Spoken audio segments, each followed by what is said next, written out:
अस्सलामुअलैकुम, नमस्ते, सत श्री अकाल। कैसे हैं आप लोग? उम्मीद करती हूँ ठीक होंगे, खुश होंगे। मैं हूँ अज़ीज़ा अली और मेरे साथ हैं तारिक नियाज़ी।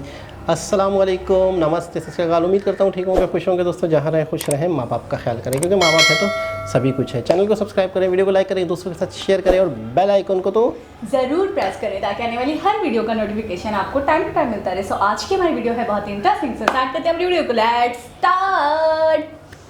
ओके गाइस, तो वीडियो का टाइटल है ancient India scientific achievements and contribution in mathematics. से स्टार्ट करते हैं। The scientific prowess of ancient India. Study IQ में आपका स्वागत है। मेरा नाम है आदेश सिंह। आज हम बात करने वाले हैं एंशिएंट इंडिया के साइंटिफिक अचीवमेंट्स की। रिलीजन, फिलॉसफी, लिटरेचर के साथ साथ एंशिएंट इंडियंस का mathematics, astronomy, science, medicine, Ayurveda, योग इत्यादि फील्ड्स में भी इमेंस कंट्रीब्यूशन रहा है।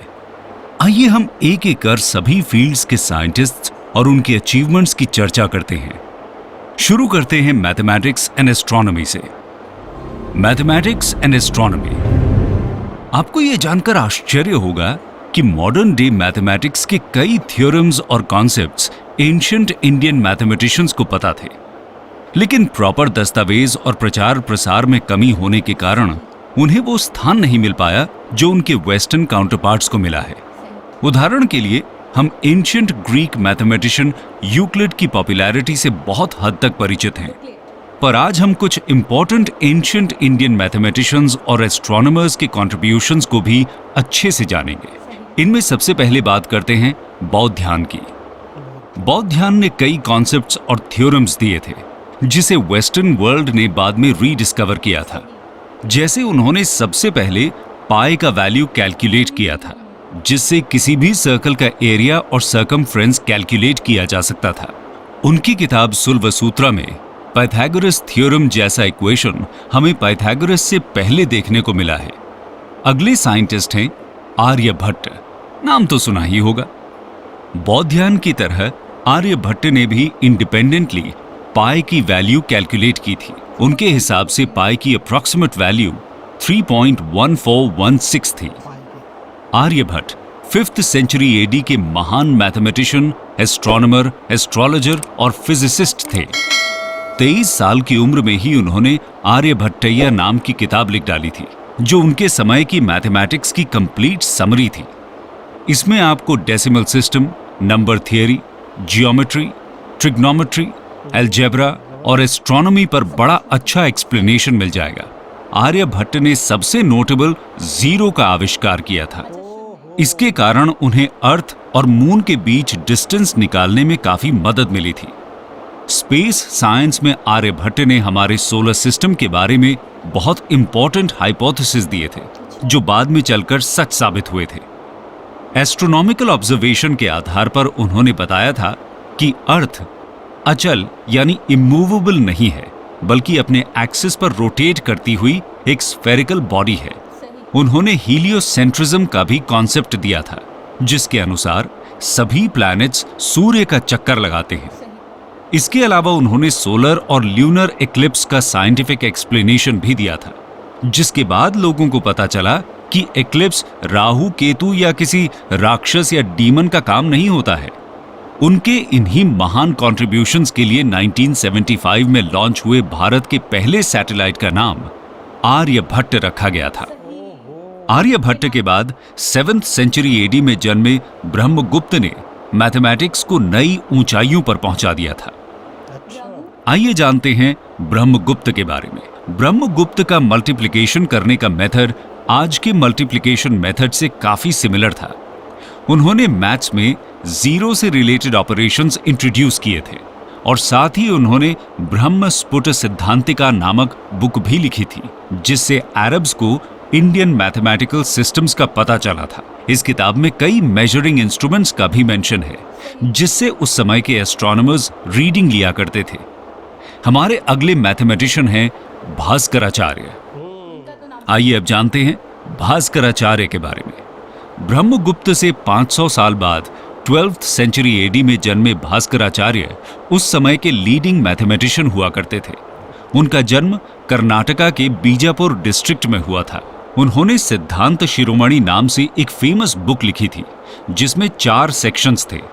लीलावती यानी एरिथमेटिक, बीजगणित यानी अलजेब्रा, गोलाध्याय यानी स्फीयर और ग्रह गणित यानी mathematics of planets. 19th century में जेम्स टेलर ने लीलावती सेक्शन का इंग्लिश ट्रांसलेशन किया था, जिससे पूरी दुनिया को भास्कराचार्य के ब्रिलियंट मैथमेटिकल कॉन्सेप्ट्स का पता चला था। उन्होंने अलजेब्रिक इक्वेशन सॉल्व करने के लिए साइक्लिक मेथड इजाद किया था, जिसे यूरोपियंस ने बाद में इनवर्स साइक्लिक मेथड नाम से पॉपुलराइज किया। इसके अलावा जैन गुरुओं ने भी मैथमेटिक्स के फील्ड में बहुत योगदान दिया था। महावीराचार्य उनमें से एक थे। चलिए जानते हैं महावीराचार्य के बारे में। महावीराचार्य ने 850 AD में गणित सार संग्रह लिखा था, जो आपको आज के अलजेब्रा टेक्स्ट बुक से काफी मिलता जुलता लगेगा। उन्होंने जॉन नेपियर के एलसीएम निकालने के मेथड से बहुत पहले एलसीएम निकालने का मेथड इजाद कर लिया था। मैथ्स और एस्ट्रोनॉमी के साथ साथ एंशिएंट इंडियंस ने साइंस के फील्ड में भी बहुत योगदान दिया था। आइए देखते हैं साइंस। साइंस की बात करें तो सबसे पहले नाम कनाद का आता है। 6th सेंचुरी BC में जन्मे Kanad Vaisheshika school of philosophy से ताल्लुक रखते थे। उनका असली नाम औलुक्य था, पर बचपन से उनकी रुचि कण यानी माइन्यूट पार्टिकल्स में थी, जिसके कारण उनका नाम कनाद पड़ गया था। आश्चर्य की बात यह है कि डाल्टन से करीब 2600 साल पहले उन्होंने एटॉमिक थ्योरी दी थी, जो मॉडर्न एटॉमिक थ्योरी के काफी करीब थी। कनाद के बाद 6th सेंचुरी AD में जन्मे वराहमिहिर एंशिएंट इंडिया के दूसरे वेल नोन साइंटिस्ट थे। तो जानते हैं वराहमिहिर के बारे में। वराहमिहिर ने हाइड्रोलॉजी, जियोलॉजी, इकोलॉजी और एस्ट्रोलॉजी यानी ज्योतिष शास्त्र में बहुत बढ़िया काम किया था। फॉर एग्जाम्पल, अगर उदाहरण लें तो उन्होंने ऐसे 6 जानवरों और 30 पौधों के नाम बताए थे जिससे ग्राउंड वाटर का पता लगाया जा सकता था। इसके अलावा बृहत संहिता नामक किताब में वराहमिहिर ने अर्थक्वेक प्रिडिक्शन पर एक पूरा चैप्टर लिखा था। उन्होंने पंच सिद्धांतिका नाम की किताब भी लिखी थी, जिसमें 5 एस्ट्रोनॉमिकल सिस्टम्स को डिस्क्राइब किया गया था। एस्ट्रोनॉमी के साथ साथ केमिस्ट्री के फील्ड में भी एंशिएंट इंडिया बहुत आगे था, जिनमें सबसे प्रमुख नाम आता है नागार्जुना का। जानते हैं नागार्जुना के बारे में। 10th सेंचुरी AD में जन्मे नागार्जुना ने केमिस्ट्री और मेटलर्जी में कमाल का काम किया था। उन्होंने अपना पूरा जीवन किसी भी मेटल को गोल्ड में कन्वर्ट करने के रिसर्च में लगा दिया था, जिसे एल्केमी भी कहा जाता है। ऑल्दो वो पूरी तरह सफल नहीं हो पाए, पर उन्होंने इस प्रोसेस में एक गोल्ड प्लेटिंग टेक्नोलॉजी डेवलप कर ली, जो आज भी इमिटेशन ज्वेलरी बनाने में यूज किया जाता है। रस रत्नाकरा नाम की किताब में उन्होंने गोल्ड, सिल्वर, टिन, कॉपर जैसे मेटल्स के एक्सट्रैक्शन मेथड पर बहुत डिटेल में लिखा था। इसके अलावा मेटलर्जी में एंशिएंट इंडिया की प्रोग्रेस का पता आप गुप्ता एज में बने दिल्ली आयरन पिलर से भी लगा सकते हैं, जिसमें आज तक जंग नहीं लगा है। ये तो थी केमिस्ट्री और मेटलर्जी की बात। एंशिएंट इंडिया में मेडिकल साइंस बाकी साइंसेस से किसी भी मामले में पीछे नहीं था। आइए देखते हैं मेडिकल साइंस। मेडिसिन और सर्जरी। मेडिकल साइंस के 2 प्रमुख डिविजन्स होते हैं। प्राचीन भारत में आयुर्वेदिक मेडिसिन और सर्जरी दोनों तरीके से मरीजों का इलाज किया जाता था। आयुर्वेदिक मेडिसिन में आत्रेय ऋषि और चरक का नाम सबसे पहले लिया जाता है। आत्रेय ऋषि द्वारा लिखी गई किताब आत्रेय संहिता दुनिया की ओल्डेस्ट मेडिकल बुक्स में से एक है। उसके बाद चरक भी आयुर्वेद के पायनियर डॉक्टर थे। वे महाराज कनिष्क के राजवैद्य यानी रॉयल डॉक्टर हुआ करते थे। काफी रिसर्च के बाद उन्होंने चरक संहिता लिखी थी, जिसमें विभिन्न बीमारियों की रूट कॉज और ट्रीटमेंट दोनों पर डिटेल्ड डिस्कशन किया गया था, जो आज भी रेलेवेंट है। मेडिकल साइंस के दूसरे डिवीजन सर्जरी के फील्ड में सुश्रुत का हाथ पूरे एंशिएंट इंडिया में कोई नहीं पकड़ सकता था। प्लास्टिक सर्जरी यानी राइनोप्लास्टी और कैटरैक्ट सर्जरी यानी ऑप्थेल्मिक सर्जरी के लिए सुश्रुत आज भी याद किए जाते हैं। उस समय नाक या कान काट देना कॉमन पनिशमेंट हुआ करता था।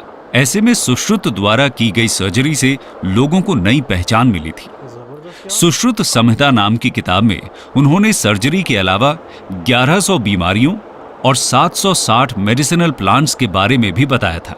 ये प्लांट्स आपको आज कई घरेलू नुस्खों में मिल जाएंगे, पर जरूरी नहीं है कि सारी बीमारियों का इलाज आयुर्वेदिक मेडिसिन और सर्जरी से ही हो जाए। कुछ बीमारियां खराब लाइफस्टाइल के कारण भी हो जाती हैं। प्राचीन भारत ने ऐसी बीमारियों से निपटने के लिए योग का इजाद किया। पतंजलि एंड योग। योग हीलिंग विदाउट मेडिसिन पर फोकस करता है।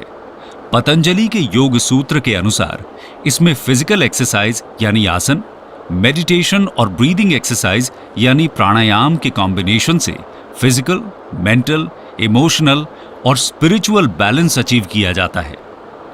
योग शब्द संस्कृत वर्ड युज से आया है, जिसका मतलब टू यूनाइट होता है।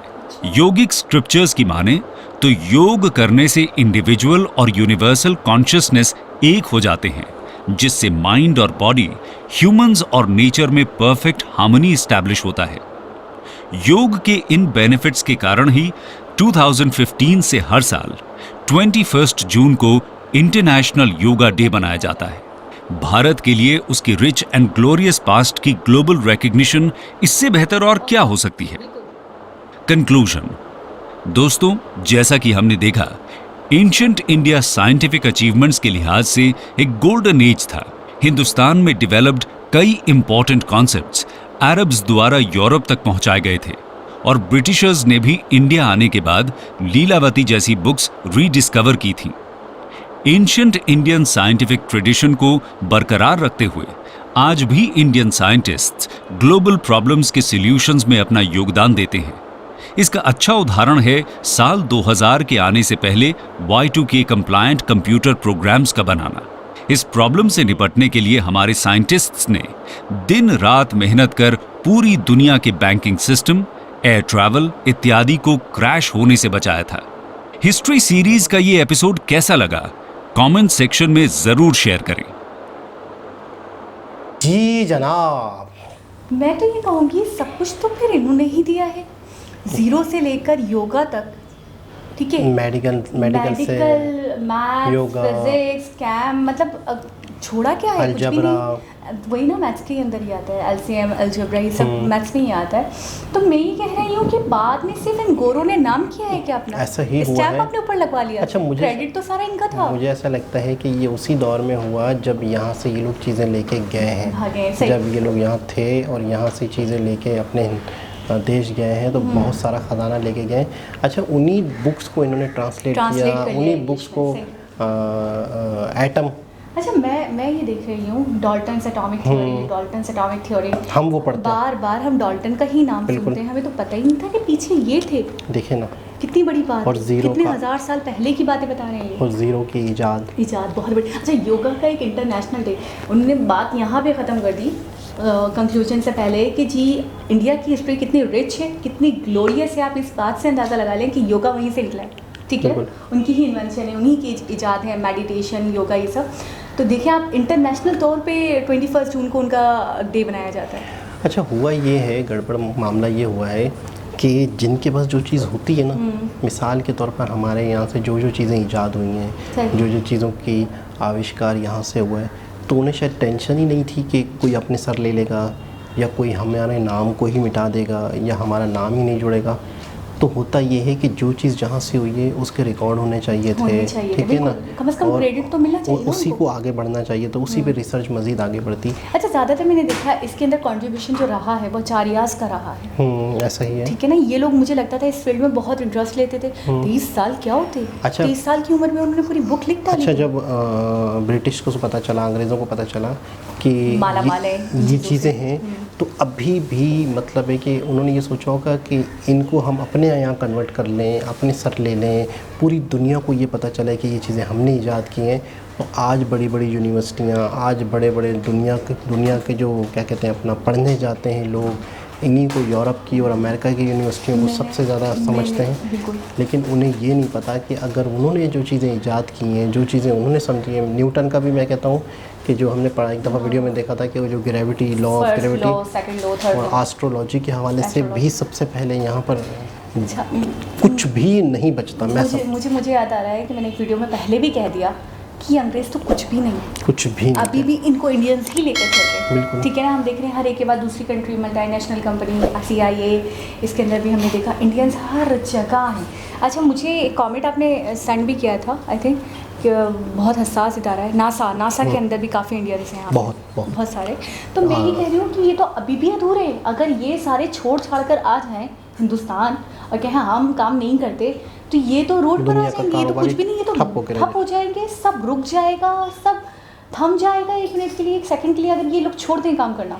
और दूसरी बात ये सिर्फ अभी नहीं हुए इतने टैलेंटेड, मैं तो देख रही हूँ कि ये हज़ारों इनके पुरखों से, इनके आबाजदाद से ये टैलेंटेड है। जो लोग इतने पुराने दौर में, इतने कदीम ज़माने में इतना कुछ पता लगा सकते थे, क्या एस्ट्रोलॉजी के बारे में, यूनिवर्स के बारे में, प्लैनेट्स के बारे में, इतना कुछ, इतनी नॉलेज, मतलब माला माल थे ये लोग। तो ये आज भी वही है ना, टैलेंट तो नहीं मरेगा ना, टैलेंट तो नहीं जा सकता। अच्छा, आप बुक्स छीन ले सकते हो, आप क्रेडिट छीन सकते हो, आप किसी का सम्मान छीन सकते हो, लेकिन आप किसी का टैलेंट, आप किसी की स्किल जो उनके अबाउज दादा से चली आ रही हैं, वो थोड़ी छीन सकते हो। वो तो किसी की मेरा उनका जो DNA है वो तो चेंज नहीं हो सकता ना, वो तो तब्दील नहीं कर सकते आप। तो आज भी वही चला रहे हैं, तो आप चल रहे हो। मैं कहूँगी आज भी आप मोहताज हो एक तरीके से इन्हीं के। बिल्कुल ऐसा ही है। अच्छा, आपको पता है हमने कई ऐसी वीडियोज़ भी देखी हैं जिसमें बाकायदा कहीं अंग्रेज़ों ने, साइंटिस्ट ने बताया कि गीता से हम सीखते हैं। महाभारत तो हर अंग्रेज ने देखी है। कहते हैं कि हमने बड़े लेसन्स लिए हैं। कहते हैं कि हमने उससे बहुत सारी चीज़ें पता चली हैं, हमें सीखी हैं। तो ये वही चीज़ें हैं जो यहीं से लेकर गए हैं। अच्छा, यूनिवर्सिटी जो जली थी उसमें पता नहीं और कितनी ऐसी बुक्स थी, कितने राज की बातें थी, कितनी ऐसी और मज़ीद चीज़ें थी जो यहाँ से याद हुई। अच्छा, ये तो वो चीज़ें हैं जो रिकॉर्ड में रह गई। ये जो आज हमने वीडियो में देखा है, ये तो सिर्फ वो लोग हैं जिनके नाम रह गए हैं, जिनके साथ जो काम, कितने होंगे पता नहीं कितने होंगे। जितना पुराने दौर में चले जाए ना, रिकॉर्ड का सिस्टम नहीं था ना। वाकई आप सही कह रहे हैं। कुछ 100 साल पहले ही चले जाएं तो बहुत मतलब मैं ये कहूँगी कि कुछ भी ये सब तो हो गई नहीं ना। आज तो हर एक बात रिकॉर्ड हो रही है, हर चीज़ हो सकती है। आज तो नेट का दौर है, आज तो बहुत मतलब मैं ये कहूँगी IT का दौर है। लेकिन पहले तो ये सब बहुत नामुमकिन सा था। और अगर हज़ारों साल पहले जाएंगे तो फिर तो और मसले मसाइल थे, और चीज़ों को रिकॉर्ड करना, चीज़ों को रख पाना, अपना क्रेडिट ले पाना, मैं बोलूँगी बहुत मुश्किल था। और उस वक्त वाकई आप सही कह रहे हैं, इतना नफसा नफसी का आलम होगा भी नहीं कि जी मेरा क्रेडिट ये ले लेगा। वो सब मुझे लगता था मिलजुल कर काम करते होंगे, मिलजुल कर रिसर्च करते होंगे। ये वाला दौर होगा, एक ज़माना होगा।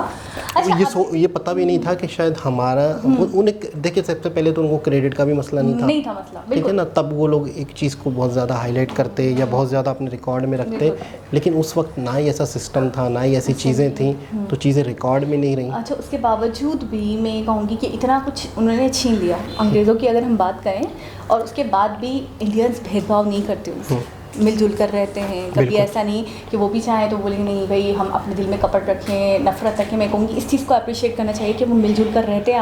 आज भी कहते हैं कि हम एक परिवार हैं। अच्छा, हवाई जहाज़ के हवाले से भी मैंने सुना था कि यहीं से कॉन्सेप्ट स्टार्ट हुआ था हवाई जहाज़ का। बेशक किसी और कंट्री ने जाके फाइनल उसको शक्ल दी, लेकिन यहीं का एक सरफिरा था, यहीं का इसी एरिया का एक यूँ समझ ले कि एक पागल था जिसके जहन में ये चीज़ थी कि हम उड़ भी सकते हैं, हम इस तरीके से उड़ सकते हैं। तो उसने बहुत ही पहले कोशिशें, पागल ये है कि जो बहुत ही ज़्यादा आगे के दौर की बातें करते हैं ना, तो उसे सही ना, मतलब एक नहीं वो वाला पागल नहीं, जैसे पागल तो पागल है ना। अच्छा, उस वक्त के लोग उसको उस वक्त पागल कहते थे, वो कह रहे होंगे, लेकिन अभी तो आज तो आपको पता चल गया कि उन्हीं का आविष्कार था, उन्हीं की मतलब एक सोच थी, एक वो थी। तो मैं कहूँगी उनको तो फिर सम्मान देना चाहिए, रिस्पेक्टिव। ये वाला जो पागल लफ्ज़ है ना, ये सम्मान है एक तरह से। अब आप इसको समझने की कोशिश करें। खैर, आयुर्वेदिक के हवाले से भी इंडिया इतना रिच है कि उसका हमने पिछले दिनों एक सबूत देखा कि हाँ, वो जो आए थे कहाँ से रिच नहीं है। अभी हमने थोड़े दिनों पहले एक वीडियो देखी जिसमें हमने देखा कि ब्रिटिश म्यूज़ियम में इनके बहुत सारे मूर्तियाँ, बहुत बेशकीमती सामान रखा गया है, जो पूरा फ्लोर इंडियन कल्चर के हवाले से बना दिया गया है। और आज भी कोई मतलब वहाँ पे पढ़ा है, जो इंडियन थे उनको गुस्सा भी आ रहा था कि हमारी चीज़ें इन्होंने ले के रखी हैं, गुस्सा आ रहा था। लेकिन मैं ये कहती हूँ कितने अच्छे लोग हैं ये लोग कि इतना सुनहरी दौर गुजारा, इतना कुछ किया, और उसके बाद भी क्रेडिट नहीं मिला, ये अंग्रेज़ ले गए, उसके बाद भी कोई दिल में वो नहीं है, खलिश नहीं है, हल्की सी खलिश ही आ जाती है इंसान के, मेरे साथ गलत हुआ है यार, इन लोगों ने गलत करा है। बिल्कुल, बहुत बड़ी बात है। तो बहुत ये है बड़ी, कि मैं कहूँ बहुत ज़्यादा ज़रूरी। आयुर्वेदिक के हवाले से बात कर रहा था कि अभी कुछ इस से पहले एक मतलब है कि यूएनओ का इदारा बन रहा है आयुर्वेदिक के हवाले से, जो आए थे मोदी जी से, जिनका नाम मोदी जी ने रखा था।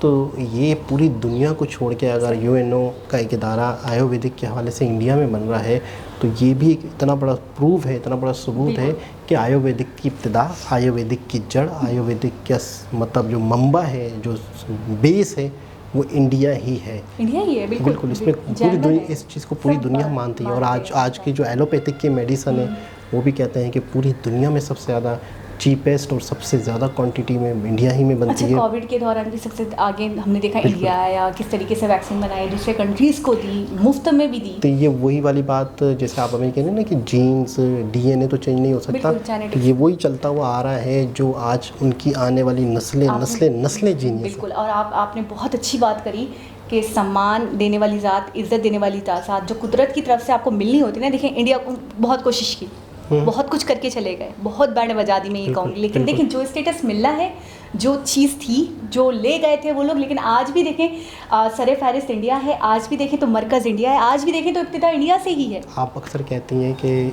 जो भी मकाम था खोया हुआ, जो भी एक वैल्यू थी हिंदुस्तान की, तो आज वो वाकई पूरी दुनिया का इंडिया की तरफ आ रहा है, पूरी दुनिया इंडिया की तरफ रुजू कर रही है, वो सारी चीज़ें वाकई लौट रही हैं एक तरह से।